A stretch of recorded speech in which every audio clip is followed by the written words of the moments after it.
So in other words, we had a hard time closing deals because our sales staff had little product knowledge, little interest, et cetera, in selling the time.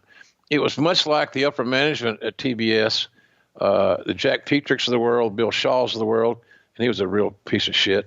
Bill Shaw. He was like Andy Griffith on Evil Crack. I didn't like him as a liar, and what the fuck. I fucking love you so much. This is the best show we do. He just can't. You can't look at liars don't deserve credibility, and guys that are bullshitting you, and guys that he's the guy that told me, he said, I believe that Donald Duck, it's a quote now, I believe that Donald Duck could announce wrestling. Oh no. And to my face, he has such little respect for the product, those of us involved in the product, the fan base. It was embarrassingly bad business. How could you say that to people that are working their ass off, that love this business? How can you say that? So anyhow, it was just crazy, and I don't know. It just annoyed me. So, and it was wrong, man. It was just wrong. So, but those guys, we didn't have a good sales arm, and they didn't really want to be known for the wrestling salesman. They would rather sell SEC football or basketball or John Wayne movies or Braves baseball or whatever, or Andy Griffith show, anything other than wrestling. So that's kind of where we were on that deal. So it was a good plan, I think, as a solid idea to restructure, but what we did not have the right personnel involved in it. So, and then Shaw got back at me by saying, well, even though you got a contract, you can sit home if you want to, but we really need your help in the company. So we're going to take you off the air. That's when Eric got the job. Take you off the air and put you in syndicated sales to help us clear some more TV stations, because you had great success doing that working for Bill Watts. And I, stupid enough to say, okay, I'll try it. I shouldn't have done it. Why do you any favors? You already screwed me on my contract. I'm getting paid. So if I want to that's why I went to Jamaica for a couple of weeks, which I've kind of forgotten about.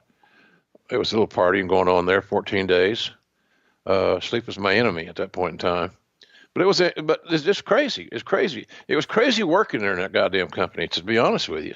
And thank God Turner's changed so much, the organization itself, with the new management, the new owners and so forth. That's why we're doing so great on TNT. We have a team that understands the genre, that grew up studying it, and I believe that they're byproducts. A lot of decision makers now on television are byproducts of an era where social media was a big part of their life. And as we both know, Conrad, including doing what we do right now, there was a whole hell of a lot of people that just didn't understand. They didn't understand the business, and now they do. They understand it much better, and that's why I think AEW is doing so well with Turner again, because they have a different staff. They've been educated differently. They have skin in the game. They love the product, and that helps us. We didn't have those elements back in the other days. We didn't have those. So it was always challenging to get up, go to work, knowing that you're kind of let's put it this way. If we lived on a big plantation, for Ted's plantation, and you got CNN over here, it's got some nice water rights, and this guy's got something else. We're living in behind the house in a barn. We're the redheaded stepchilds who live in a barn, and that's how we were perceived. The wrestling guys. Oh, the wrestling people. What the fuck does that mean? The wrestling people. What, we wear tights all day? We wear masks when we want to? We take glove on or take fist or whatever? We walk around wanting to have a wrestling match and lock up with people at Wendy's? Come on. So it was just, that's how that worked out. And it was challenging sometimes to go to work, because you kind of knew that there'd be good ideas, but the follow through was absolutely abysmal. Let's keep it going. Around this time, Gary Hart comes in as a manager of Al Perez. Of course, most of our longtime listeners are familiar with Gary from his work in World Class. He was not only a manager there, but involved in the booking when they were super hot. Any good Gary Hart memories you can remember in this era, him coming in to manage Al Perez? Well, that meant nothing. I think he was booked. He, me and Gary was booked probably because of Dusty. Yeah. old school stuff. And it seemed as if to me that Gary was always really good at cutting promos on Dusty because he's smart. Gary Hart was very, very street smart, and he knew by uh, flipping the switch on the booker that was probably a smart strategic move, and that's what he did. He catered to Dusty's tastes, and he gave good promos on Dusty because let's face it, Al Perez, nice guy, great body, good looking guy, should have been a male model, I think, but he wasn't the answer. Al and Dusty was not the answer. But, Al could work with Dusty. He could take the big bumps. He could feed a comeback. He looked good, the Latin sensation, the heartthrob, blah, blah, blah. But again, he had Gary there. So Gary got himself booked using Al Snow as a potential long-term opponent for Dusty. And anybody that I can recall thought that was kind of a silly-ass idea because Al was not on Dusty's level and nobody was going to consider Al a definite threat to the Dream in that era. But he did get Gary Hart a job, but Gary had a really unique relationship within the business to a lot of people. Some people loved him. I know Court Bauer will bow down right now, the honcho there at MLW, because Gary spent time with Court, helped him with fundamentals and learned some things. And, then Gary wrote that great book that nobody can buy, which I find to be so fucking stupid.